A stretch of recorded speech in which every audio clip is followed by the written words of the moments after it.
In the small town of Moundsville, West Virginia, a gruesome secret once hid behind a calm, church-going family man.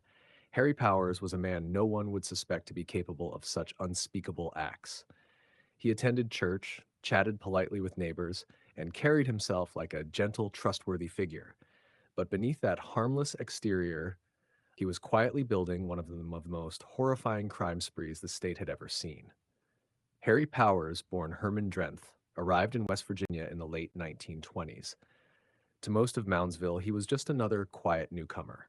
He bought a small house on a hill, ran a mail order business out of his basement, and kept a carefully groomed, almost mild mannered appearance. Nothing about him suggested violence. But Powers lived a double life. Behind closed doors, he spent hours answering Lonely Hearts advertisements, newspaper ads used by widows, single women, and divorcees looking for companionship. He wrote back using fake names, fake occupations, even fake photos, promising love, marriage, and a fresh start. To women across the country, he seemed like the perfect gentleman. To Harry, they were targets. One by one, these women sent him letters, money, and hope, completely unaware that every word he wrote was part of a calculated trap. Harry Powers didn't become a serial killer overnight, but his first proven murders began in the summer of 1931 with a woman named Asta Eicher, a widowed mother of three from Illinois.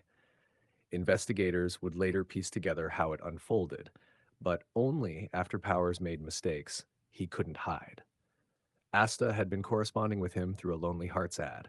Powers used the alias Cornelius O. Pearson, describing himself as a wealthy businessman searching for a wife.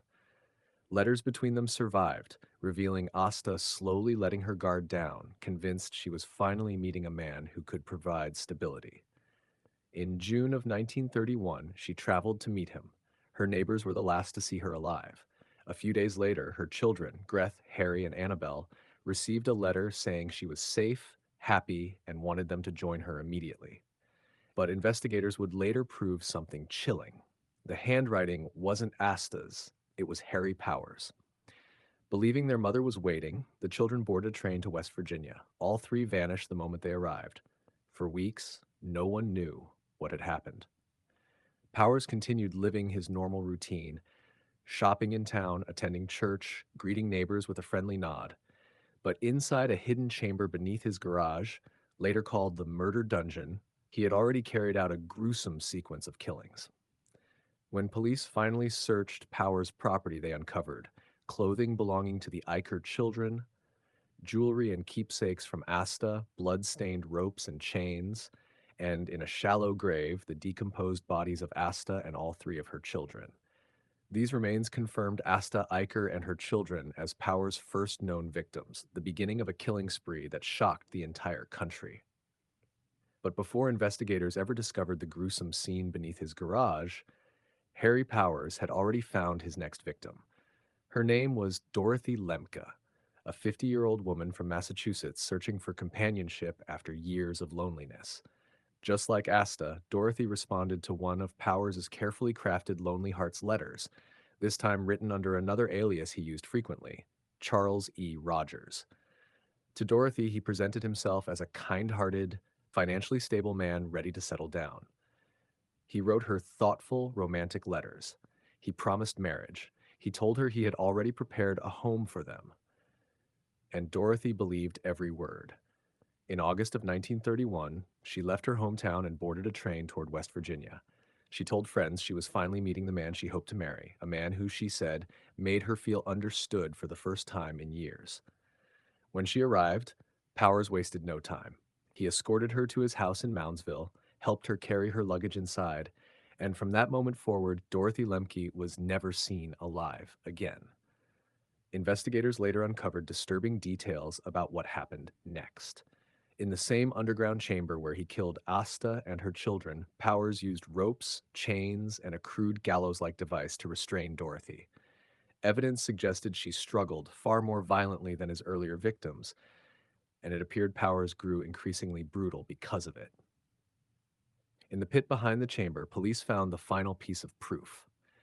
Inside a burlap sack buried in the dirt were Dorothy's remains along with her missing belongings, including jewelry and personal letters she had brought to start her new life. Powers hadn't just killed her. He had erased her future and stolen everything she owned. And he did it all while continuing to smile at neighbors, attend church, and walk through town like an ordinary man. Harry Power's carefully constructed facade finally crumbled in 1931.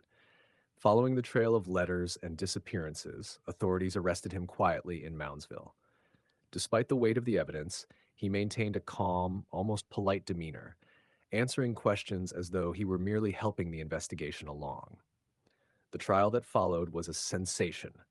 Newspapers across the country covered every detail, dubbing him the Bluebeard of Quiet Dell and the Lonely Hearts Killer. The evidence was overwhelming: hundreds of letters, the testimony of neighbors, and the personal belongings of his victims found on his property. Powers was convicted of the murders of Asta Eicher, her children, and Dorothy Lemke. Sentenced to death, he was executed by hanging in 1932.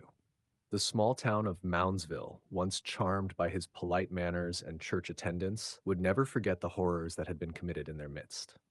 Power's name became infamous, a chilling reminder of how evil can hide behind a calm, ordinary face.